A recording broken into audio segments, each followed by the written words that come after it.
Hello everyone. In this video, we will be discussing a derivation about the impact loading and the impact stress. As we discussed in the video 1 of module 2, what is impact load and what is impact stress and the failures, the material selections, all those things we discussed. So this video, we will be finding out what is the formula to find out the impact stress, and this is going to be very interesting. We will see how we will be deriving.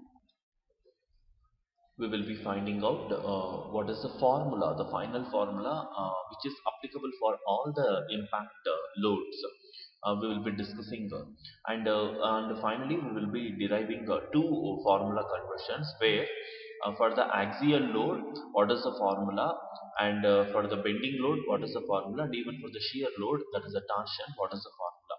So all those things we will be discussing in this video.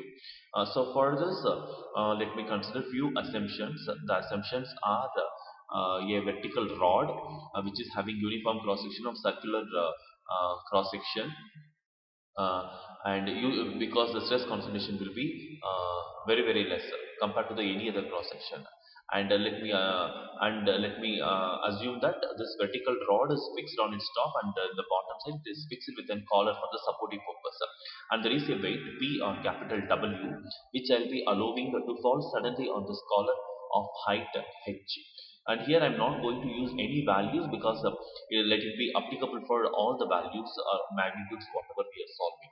And let me assume that capital L is the length of the vertical rod, and delta L is nothing but the deformation which was formed due to the sudden impact load of capital P of falling height small h. So let capital P or W of load which is dropped through a height of h before it commences to the load to the bar. So I can able to write down the work done on the bar which is equal to force into deformation.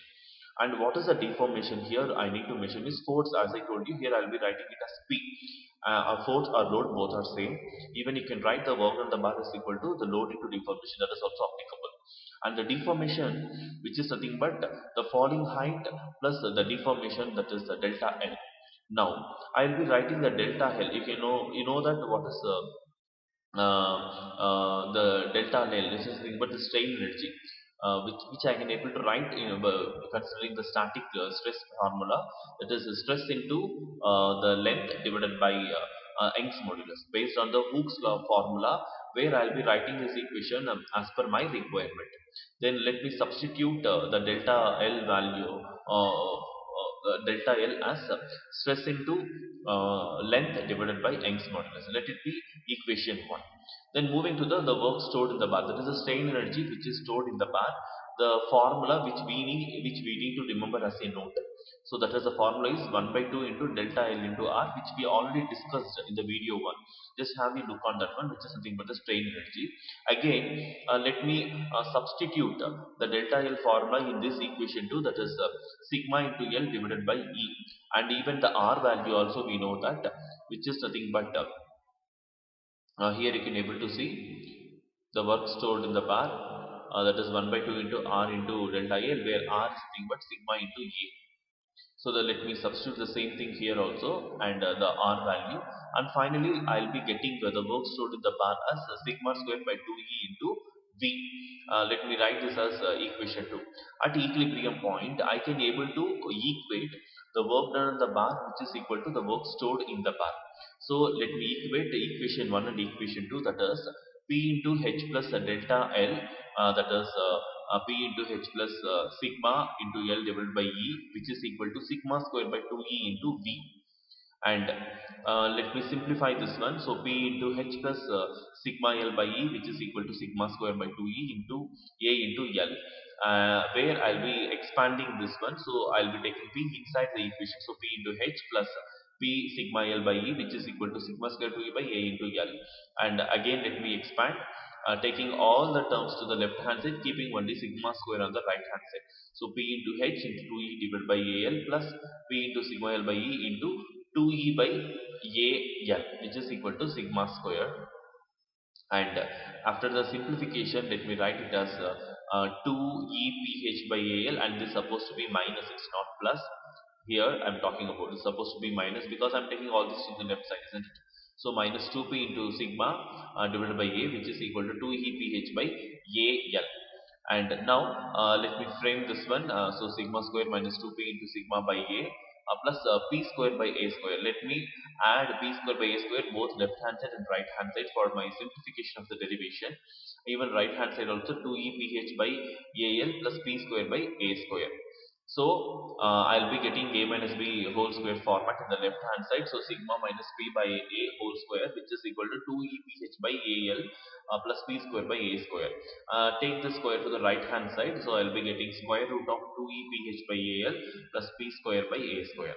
And finally, I'm looking for the sigma. So take this p by a to the right hand side. So it is p by a or W plus the square root of 2 EPH by L plus p square by a square. Again, this L is nothing but the length of the rod which I have taken for my experimentation, where it was discussed as capital L, but again you can write as small L also. Here you can able to see this P by A is nothing but that is a load by area, which is nothing but the stress in case of the axial loading.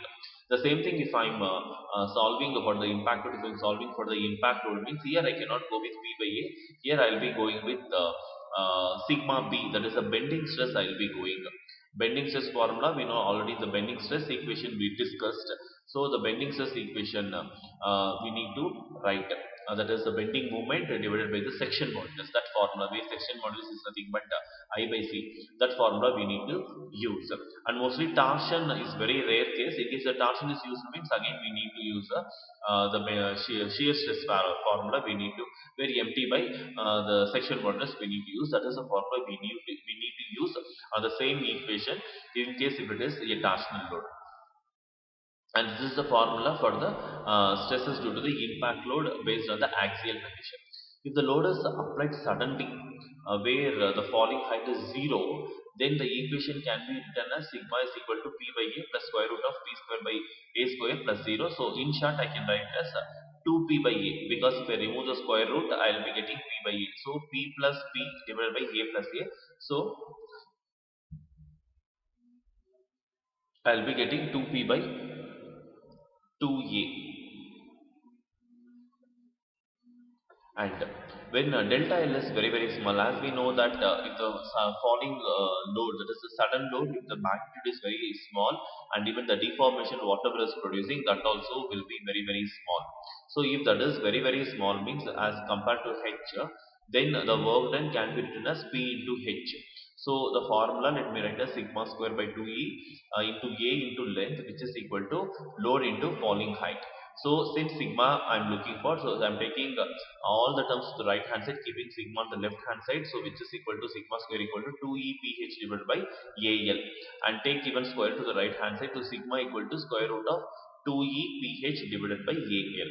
So this is the formula to find out the impact stress when the delta L, that is the deformation, the strain energy value is very very small, then we can go with this particular thing.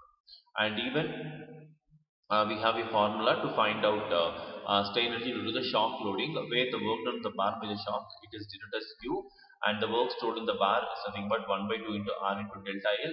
So after the substitution, we will be getting U is equal to sigma square divided by 2E into A into L. So since again from this equation, if I'm looking for only the impact load means, which is equal to the 2UE divided by AL, and this equation is called as maximum instantaneous stress equation. So we will be using these two equations for solving axial load, bending load and the torsional load to solve all the impact load problems. Thank you. We will discuss the numericals on the next video.